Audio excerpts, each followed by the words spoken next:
Саламатсыңдар ма, балалар? Көңіл күйлерің қалай, жақсы ма? Балалар, көңіл күйіміз жақсы болса, сабағымызды бастаймыз. 5-ші сынып, қазақ тілі. Саяхат және демалыс бөлімі. Сабағымыздың тақырыбы қазақ саяхатшысы Шоқан Уәлиханов.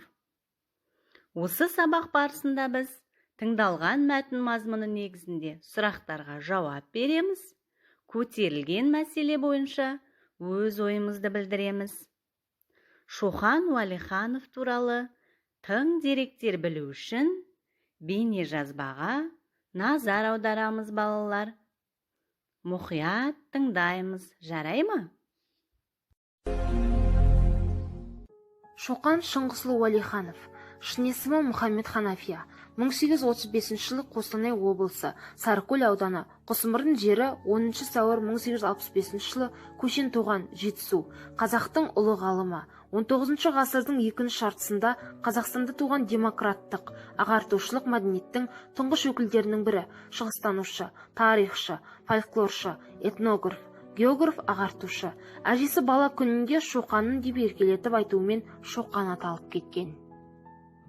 Шоқан қырғыз елінде 1857 жылы Қашқария сапарының алдында болып, 1856-1857 жылдар аралығындағы сапарларының негізінде қырғыздар жайындағы жазбалар, Ыстықкөл сапарының күнделігі, Қытай империясының батыс провинциясы және Құлжа қаласы, Ыстықкөлге бару сапары атты ел назарын өзіне бірден аударған әйгілі еңбектерін жазған. Шоқанның бізге жеткен тікелей қолжазба ретінде жеткен бұл шығармаларында сия, тұш, қарындашпен салған тартымды суреттері де бар. Суреттер әсіресе Ыстықкөл сапарының күнделігінде белінше мол ұшырасады, әрі онда қырғыз бен қазақ халқының сәулет өнері үлгілері салыстырмалы түрде кеңінен қамтылады. Ыстықкөл сапарының күнделігінде алғашқы суреттің қағазға таңбалануын Шоқанның өзі былай түсіндіреді. Майдың 17-сінде біз Торайғыр тауының солтүстік бауырына аялдадық. Қонған жерімізде күздің ызғарындай салқын жел соғып, кеш өте суық болды. Түн бойы қардың төгіліп жауғаны соншалық. Алатау мен Іле атырабы аралығындағы кеңістік құдды бір қыс мезгіліндегідей аппақ түске еніп кетті. Қорыта айтқанда, Шоқаны бар ел, шоқтығы биік ел. Өйткені ол өз еліне шын берілген қазақ тұрмысын ардақтаушы үздік тұлға.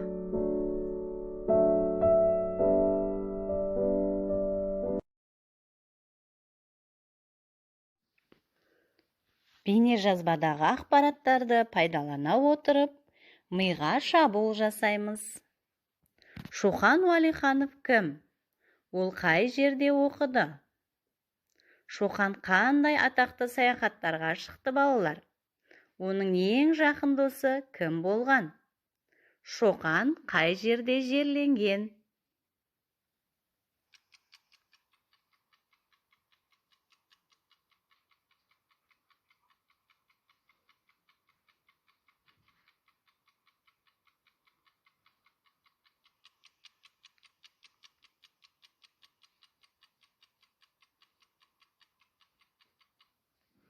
Жарайсыңдар, балалар.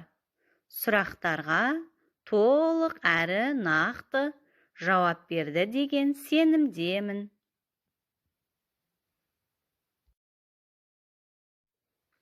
Келесі тапсырмаға назар аударамыз. Бірінші тапсырма. Бейнежазбадағы ақпараттарды пайдаланып, сөйлемдерді толықтырып жазамыз, балалар.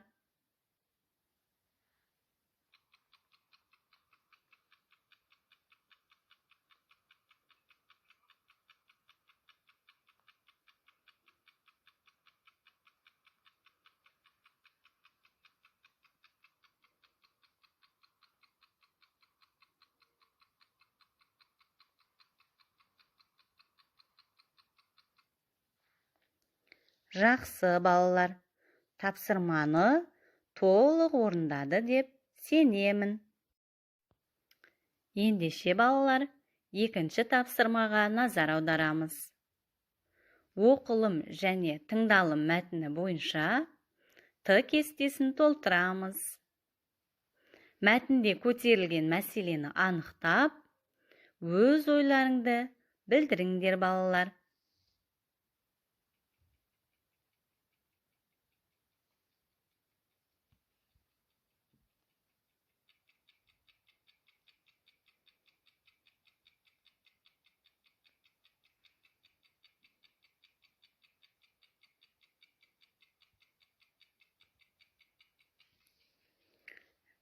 Жарайсыңдар балалар.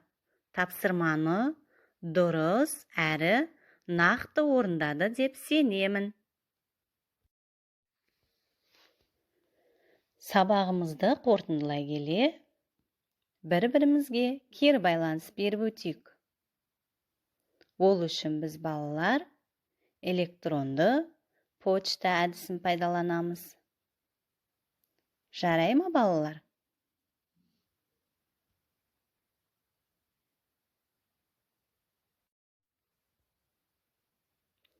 Назар аударып тыңдағандарыңыз үшін рахмет балалар.